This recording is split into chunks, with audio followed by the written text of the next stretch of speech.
Thexia, Episode 5, One Pace. Christopher Lewis, Temple Mount Senate Chamber, age 19.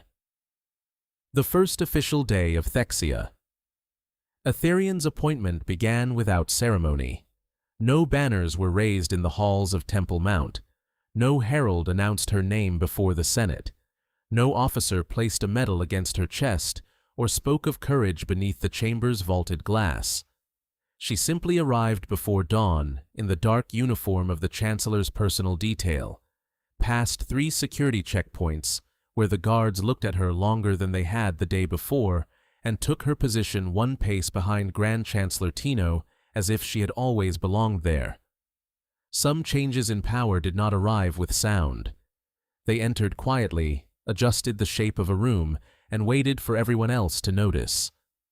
The Senate chamber was already waking when she stepped inside. Hollow projectors hummed beneath the floor, warming the air with a faint metallic tang that mingled with polished stone, parchment, and the bitter aroma of stim tea carried by sleepless aides. The long central aisle cut through the chamber like a river of pale marble, dividing tiers of seats where senators from 100 worlds gathered beneath the slow rotation of political maps and crisis reports. Above them, crystalline ribs arched toward the dome, catching the first artificial light cycle of Temple Mount and scattering it in thin gold lines across the walls. Thexia stood behind Tino's right shoulder and became still. It should have felt easier than the service shafts. There was no grate cutting into her ribs, no hidden panel beneath her palms, no need to hang suspended in darkness while enemies moved below. She was armed openly, authorized openly, seen openly. Her presence had the legitimacy of office, even if no one had named the office aloud. Yet the exposure unsettled her more than the shadows ever had. In the shafts, invisibility had been control. Here, visibility was a weapon aimed in every direction at once. Everyone looked at Tino. Senators angled their bodies toward him before speaking. Aides softened their steps when approaching him. Military envoys watched his hands, waiting for the slightest signal of patience or refusal. Even rivals who despised him arranged their anger around his calm. The chamber orbited him with the unconscious obedience of bodies trapped by gravity. Almost no one looked at her, and that should have comforted her. Instead, it pressed against something inside her chest. She had spent most of her life learning how not to be seen, but this was different. In the service corridors, she had been hidden because the work demanded it. Here, she was ignored because the room had decided she was part of the furniture of power, a shadow in uniform, a quiet blade, a function standing behind a man whose voice mattered. Tino did not glance back as the first session opened. He did not need to. "Breathe normally," he said quietly, his voice pitched so low that only she could hear it beneath the rising chamber noise. Thexia kept her eyes forward. "I am." "No," he said, turning 1 page on the thin glass slate before him. "You are breathing like someone waiting for a knife." A flush of embarrassment threatened to climb her neck, but she held it down. "That is usually safer." The corner of Tino's mouth moved almost imperceptibly. In this chamber, knives are often the least dangerous thing in the room. Before she could answer, the first senator rose. Senator Vielle of Corthane Prime was tall, silver-haired, and polished in the way certain politicians became after decades of surviving their own scandals. His formal robe was dark blue, threaded with white metallic stitching, cut to make him seem more austere than wealthy. Thexia knew him from briefing files. Core World Block, Anti-Rim Relief Expansion. Publicly loyal to Tino's authority, while privately accusing him of weakening Senate sovereignty by remaining too close to Temple Mount. Vielle did not look at Thexia when he began speaking. That was deliberate. "Grand Chancellor," he said, voice rich with practiced concern, Before this chamber pours more ships, medicine, food, and military escorts into the Meridian refugee corridor, perhaps we should first ask why Rim governors continue failing to defend their own populations. A low stir moved through the outer tiers. Rim delegates straightened. Alathian medical envoys seated along the lower left row exchanged glances. Tino remained still at the dais, both hands resting lightly against the edge of the lectern. Vielle continued, feeding on the unease. Compassion is not policy. Sympathy is not logistics.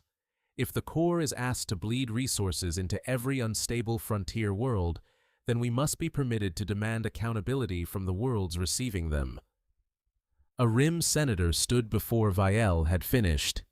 Accountability. 3 colonies burned last week, while Corps patrols waited for authorization codes to cross their own border buoys.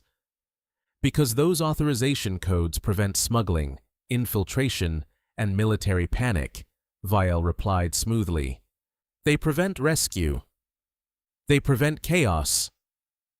The chamber began to sharpen. Thexia felt it before the volume rose. A change in breath, a tightening of shoulders along the rim benches, the subtle shift of guards near the side aisles as they prepared for political noise to become physical movement. She had spent years learning the moment before violence became visible. It rarely began with a weapon. It began with posture, with humiliation, with the instant someone decided being heard mattered more than being wise. Tino let the argument crest without interrupting too early. That was part of his skill. If he stepped in before anger showed itself, the anger would only go underground and rot. He waited until Vielle turned slightly toward the Rim delegation, chin lifted, ready to deliver the kind of line that would be repeated across private feeds by nightfall. "Senator Vielle," Tino said. He did not raise his voice. The chamber quieted anyway. Vielle turned back toward him with a faint bow. "Grand Chancellor." "If the Rim wanted sympathy," Tino said, "they would ask this chamber for songs, monuments, and speeches. They are asking for secured supply corridors. Those are not the same thing." Several delegates shifted. Somewhere along the upper tiers, a slate snapped shut hard enough to echo beneath the low hum of the holomaps. Vielle's expression did not change, but his fingers stilled against the rail before him, while murmurs rolled through the Corps benches like distant surf. Tino turned slightly toward the Rim delegation. "And if the Rim wishes to accuse the Corps of cowardice, then it should do so with the honesty to admit that panic wastes fuel as quickly as malice. This chamber will not solve a logistics crisis by dressing old resentments in fresh grief." That landed harder than a rebuke. It gave neither side a clean victory. The chamber hated that. It also needed it. Thexia watched the room bend instead of break. Around the chamber, aides resumed quiet movement between benches, while the great Meridian holomap continued its slow rotation overhead, bathing the marble in shifting blue and amber light.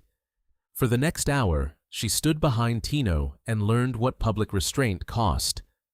Her body wanted to move constantly, to check angles, to adjust distance, to clear every blind approach. Instead, she had to make each motion so small it barely existed.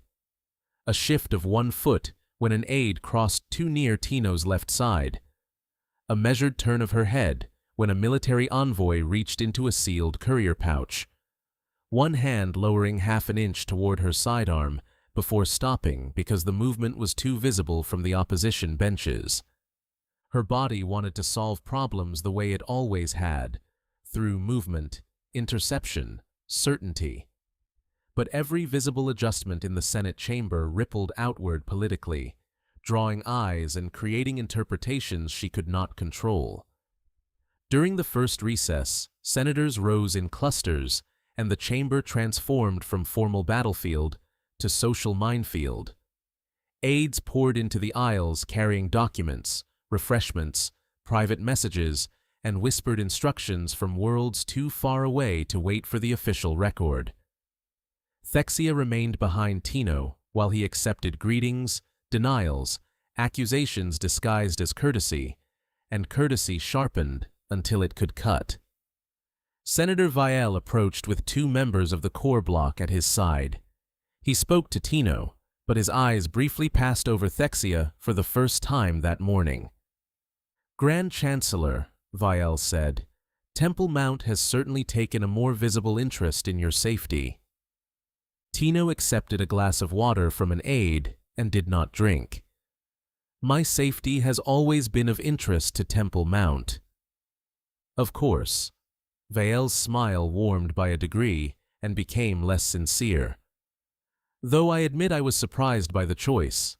I expected someone older, more decorated, perhaps someone with a public record."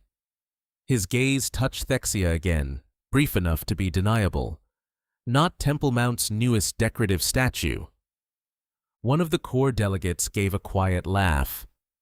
Thexia felt the insult enter the air and settle there, waiting for her to pick it up. She did not. Her eyes remained on the space beyond Vielle's shoulder, where 2 aides were crossing paths too quickly near the southern aisle. Vielle stepped closer to Tino. Not enough to be a threat, enough to ask a question. Thexia's body knew the answer instinctively. Half a step forward, a quiet block with the forearm, reposition Vielle without appearing to touch him. The movement would have been simple, clean, effective, and politically disastrous. Instead, she moved toward Tino's side table as though noticing something routine.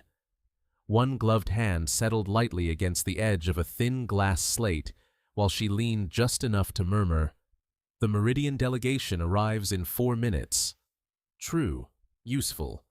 And suddenly, there was no longer room for Vielle to continue drifting forward without appearing rude. Tino glanced toward the slate as if considering the reminder. Thexia adjusted her stance while doing so, placing herself subtly between the senator and the chancellor without touching either of them. The room around them seemed to narrow anyway. The core delegates watched Tino. Tino watched Vielle. Vielle watched the space where Thexia had quietly taken control of the interaction. No threat, no contact, no performance. Vielle noticed. So did Tino. The senator's smile thinned. Efficiently placed, at least. Tino finally raised the glass and took a measured sip. The best protections often are. Vielle bowed with the smallest acceptable degree of respect and moved on. Thexia did not exhale until his footsteps blended with the recess noise. "You wanted me to move," she said quietly. "I wanted you to decide whether movement was useful," Tino replied. "And if I had removed him? Then he would have spent the afternoon becoming a victim in every conversation that mattered." Thexia's jaw tightened. "He stepped inside your space." "Yes." Tino glanced toward Vielle, now speaking animatedly with another delegation. "And you made him aware he had done so without giving him anything he could use." It should have felt like praise. Instead, something in her chest tightened as she watched Vielle disappear back into the crowd. The danger had not diminished. It had only become polite. The second test came before the recess ended. The aide was young by Senate standards, perhaps only a few years older than Thexia, with pale green skin, dark eyes, and the careful posture of someone trained to appear useful without becoming memorable. He carried a stack of slate folders marked with the Meridian relief seal. Thexia had seen him twice that morning already. Once near the East Access Arch, where he paused too long before passing through a security scan. Once near the lower benches, where his hand brushed the inside of his jacket when a guard turned unexpectedly. Now he approached Tino from the left rear angle while speaking to another aide. Too fast. Thexia turned before he crossed the final 3 paces. The aide stopped with convincing surprise, while nearby senators continued arguing over convoy allocations loud enough to drown half the chamber. "Forgive me." He lifted the folders slightly. "Updated corridor casualty reports for the Chancellor." Tino did not reach for them. He continued speaking with a Berzon relief envoy as if nothing had happened. The aide looked at Thexia instead. "Should I hand them to you?" His tone was polite. His eyes were not. Thexia extended one hand. He shifted the folders toward her, then let the top slate slip. It fell toward the floor between them. Every instinct in her body moved at once. Catch it before it struck. Prevent the sound. Prevent disruption. But as the slate dropped, the aide's other hand drifted toward the inside seam of his sleeve, exactly where a blade or injector could sit. Thexia moved first, not toward the falling slate, toward him. She stepped smoothly into the narrowing space between the aide and Tino as the slate cracked against the marble. Several heads turned briefly before attention drifted back toward a heated exchange unfolding near the core delegation. The aide froze, one hand still near his sleeve, while somewhere behind him a senator struck the table hard enough to send crystal glasses rattling. Thexia crouched before the aide could react further, collected the fallen slate herself, and rose in the same motion. By the time she straightened, she had already repositioned him a full step farther from Tino without visibly forcing him anywhere. The aide realized it a second too late. A guard at the aisle took one step closer. The aide smiled weakly. "Clumsy of me." "Yes," Thexia said. She bent only after his hand moved away from his sleeve. She picked up the slate, checked the seal, and passed the stack to Tino's senior clerk instead of accepting it herself. The aide's expression flickered. There it was. Disappointment. Not fear or guilt, but disappointment that she had not reacted the way he wanted. Tino finished speaking with the relief envoy before turning slightly. "Problem?" "No," Thexia said. The aide bowed. "A dropped report, Grand Chancellor. Nothing more." Tino looked at him for one quiet moment too long. "Then retrieve your composure before the next session. This chamber has enough accidents." The aide bowed again and withdrew. Thexia watched him disappear into the side aisle. He wanted a reaction. "Yes," Tino said. "You knew?" "I suspected." "And you let him approach?" "I let you see him approach." Thexia watched the aide disappear into the side aisle while something cold tightened beneath her ribs. That is a dangerous lesson. Most useful ones are. The recess ended before she could answer. When the Senate reconvened, the Meridian refugee crisis returned to the central display. The holomap expanded above the chamber, damaged corridors in red, active safe lanes in blue, contested routes flickering amber, where Jakari raids had forced convoys into unstable paths. Each marker represented ships. Each ship represented people. The senators spoke as though they were numbers, because numbers were easier to move around a table. Thexia stood behind Tino and watched the room change again. Anger in the Senate moved openly. Fear did not. It spread sideways through the chamber in subtle waves, senators leaning closer together, aides lowering their voices, guards resting hands nearer to weapons without fully realizing they had done so. Even the translator drones seemed to drift more slowly through the aisles as the atmosphere tightened around the western benches. The security breach happened during a procedural vote. A soft tone sounded from the western corridor arch. Not an alarm, not yet. A door seal indicator shifted from blue to amber on the side display near the guard station. Two security officers turned at once. The nearest senator noticed them turning and stopped mid-sentence. That was all it took. "What is that?" someone demanded. The amber light pulsed again. A maintenance worker appeared beyond the half-open service door, carrying a diagnostic kit and wearing the pale gray coveralls of station infrastructure staff. He froze when he saw the chamber. The guard nearest the arch reached for his weapon. A ripple of movement passed through the Senate. Thexia's hand dropped toward her sidearm and stopped. Not an attack. She saw it in the worker's posture before anyone else did.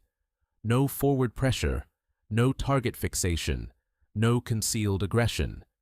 His hands were visible, his shoulders high with panic, his eyes blown wide by the realization that he had entered the wrong corridor at the worst possible moment. Behind him, the door seal panel sparked once and flickered amber again. A malfunction. But the room did not know that. "Security breach," a senator shouted. 3 guards moved at once, too fast, too hard. Weapons began to rise. The maintenance worker stumbled backward, his kit slipping from his hand. Metal tools spilled across the threshold with a clatter that sounded far too much like a weapon scattering across stone. The chamber tensed toward disaster. Voices rose across the upper benches as senators leaned toward one another in sharp whispers. The western holomap flickered amber against the curved walls, while security officers along the perimeter shifted their footing in uneasy sequence. Tino did not move. He did not speak. He waited. Thexia felt the shape of the moment settle around her with sudden clarity. If Tino gave the order himself, the Senate would obey and resent Temple Mount afterward. If she escalated too quickly, the panic would harden into justification. Around the chamber, guards tightened their grip on their weapons, while senators leaned toward one another in sharp, frightened whispers. Another second, and someone would make the room irreversible. She stepped forward. Not quickly. That mattered. Her movement was visible to everyone, measured enough not to sharpen the panic already spreading through the chamber. She raised one hand, palm open, toward the guards. "Hold." Her voice was not loud. It did not need to be. The word carried because it entered the exact space before weapons cleared holsters. The nearest guard hesitated. "Protector." "Hold," she repeated, still looking at the maintenance worker. Hands visible. The worker lifted both hands at once, shaking so badly that one of the tools at his feet rolled away from his boot. Thexia did not draw her weapon. She crossed the distance between Tino and the western arch, with every eye in the chamber now fixed on her. That was the worst part. Not the worker or the guards, but the watching, hundreds of senators, aides, envoys, and political enemies, measuring whether she was about to prove them right. She stopped 3 paces from the worker, close enough to intervene if she had misread him, but far enough to avoid making him feel trapped. "Maintenance access is through the lower corridor," she said calmly, angling her body slightly toward the side passage instead of directly confronting him. "Step away from the Senate floor and keep your hands visible." The worker obeyed instantly, retreating toward the side corridor with stunned relief. Only then did she ask, "Name?" "Kellen Voss," he stammered. "Maintenance Division. Door seal failure on Western Service Line. I was dispatched from Infrastructure Control. I thought the chamber was locked down for recess rotation." "It is not. I see that now." A few nervous laughs broke from the upper benches. The sound helped more than they knew. Thexia glanced at the seal panel. The amber light flickered twice, then sparked. Behind the worker, the corridor lighting cycled irregularly. She looked to the guard commander. "Confirm maintenance dispatch with Infrastructure Control. Do not move him until verified." The guard commander's jaw tightened. He did not like being corrected in front of the Senate. Good. Pride meant he was thinking again instead of reacting. "Confirming," he said. Thexia crouched slowly and picked up the diagnostic tool closest to the worker's boot. She did not hand it back. She set it on the nearest security ledge and nudged the remaining tools away from his feet with the side of her boot. No drama, no accusation, no theater. The chamber began to breathe again. Conversation returned cautiously at first, then in spreading waves, as aides resumed movement through the aisles, and the hum of Senate business slowly reclaimed the room. The confirmation came less than a minute later. Maintenance dispatch verified. Seal failure genuine.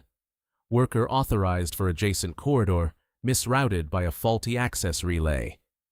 A senator near the core benches muttered, "Convenient." Thexia turned her head slightly. "Yes," she said, "which is why it will be investigated." The senator looked away first. Tino resumed the vote as if the chamber had not nearly cracked open around them. The Senate followed his lead almost instinctively, conversation settling back into procedure because he refused to let panic become the center of the room.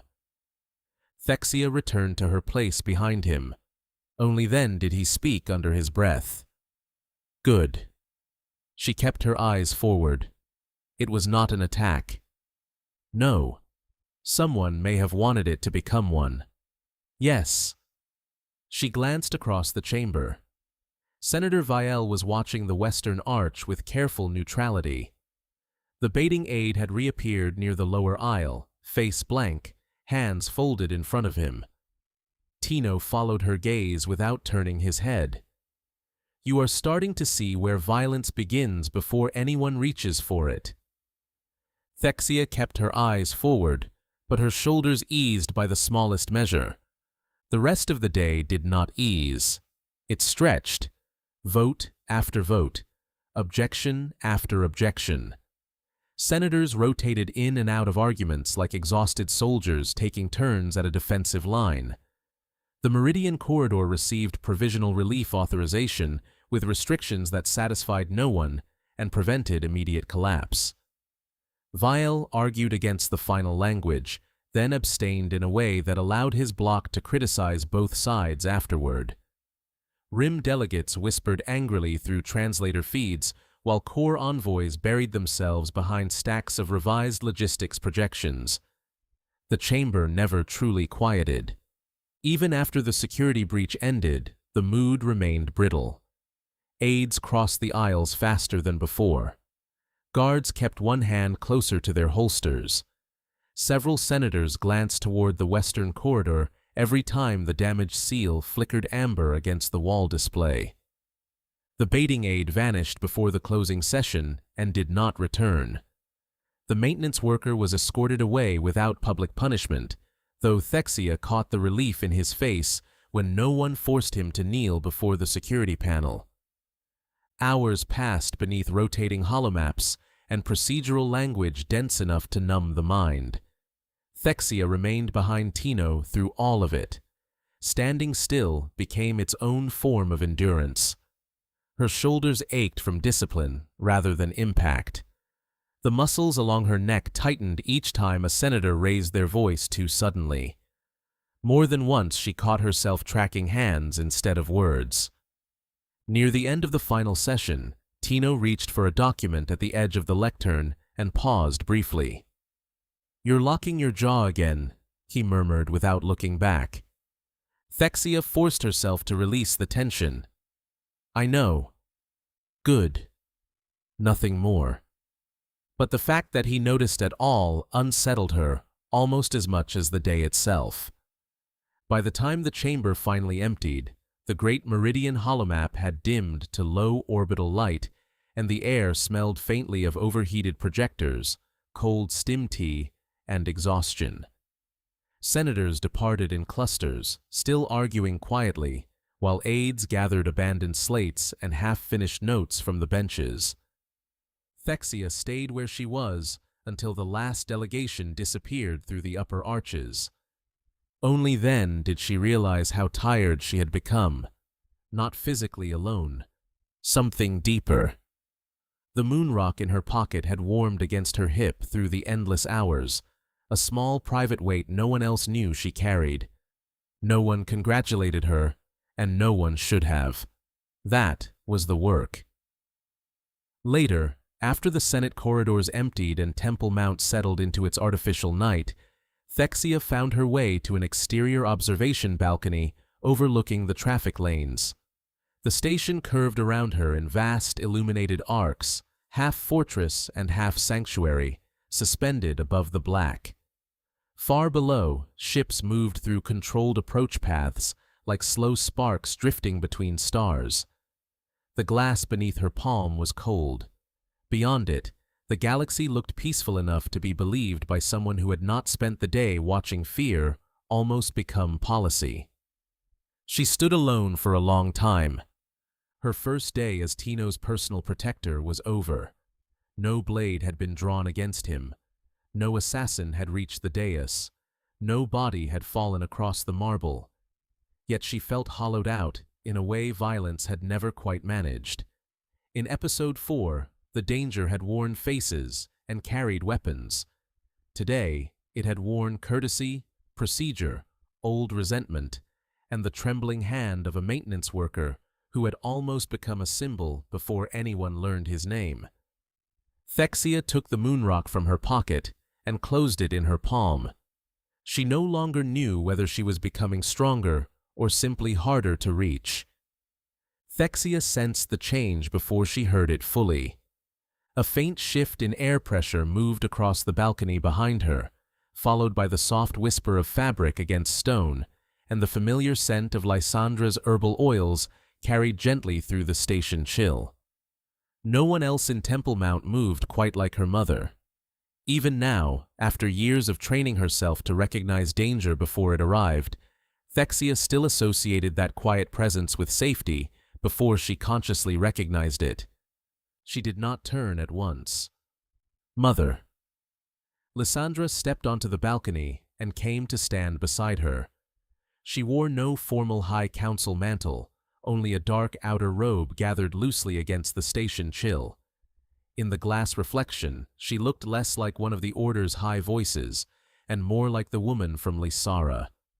Four who had once pressed a piece of moonrock into her daughter's hand and told her that protection was not always about force.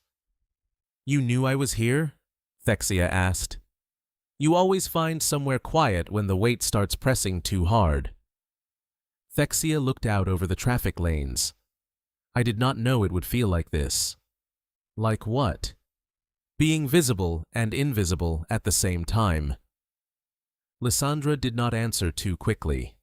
That was one of the ways Thexia knew she was being heard rather than handled. After a while, her mother said, "They see the Chancellor first because power teaches people where to look. That does not mean you are unseen. They see a function." "Yes," Lysandra said softly. "Many will." Thexia lowered her eyes to the moonrock in her palm, turning it once between her fingers while the station lights moved faintly across its silver veins. The small stone caught the glow of the traffic lanes below, and for a moment she was back on Lysara. Four beneath damp night air and the scent of star lilies after rain. "I thought the hard part would be stopping people." Lysandra's gaze remained on the stars. "And now I think the hard part is knowing when not to." A faint sadness crossed Lysandra's face. "That is the burden your father carried into command long before anyone called him Grand Commander." Thexia glanced at her. "Father would have told me to trust the chain of command." "He would." "And you?" "I will tell you to remember that chains are only useful when they hold what should not fall. They become dangerous when people worship the restraint itself." Thexia absorbed that in silence. Deep inside the station, some distant system cycled with a low vibration under the floor, almost like the slow breathing of Temple Mount itself. "Today, a senator tested me," she said. "An aide tried to bait me. A maintenance worker nearly became a threat because everyone wanted him to be one." "And what did you do?" "Less than I wanted." Lysandra turned toward her then. "Good." Thexia looked up sharply. Her mother's expression was gentle, but not soft. Anyone can spend strength. It takes discipline to conserve it when every wound in you wants proof that you are not weak. Thexia's fingers tightened around the moon rock. What if conserving it makes me cold? The dangerous ones are not the people who fear becoming cold, Lysandra said. They are the ones who stop asking. Thexia looked back toward the stars. Below them, ships continued through the traffic lanes, each one carrying diplomats, soldiers, refugees, merchants, liars, cowards, and people who might become better if given enough time to survive their fear. Thexia stood 1 pace behind the Chancellor now. That was her place now, 1 pace behind the Chancellor, watching the room carefully enough to feel tension gathering before the people inside it understood what they were becoming. Lysandra remained beside her until the chill eased from the silence. For the first time all day, Thexia felt something inside her loosen,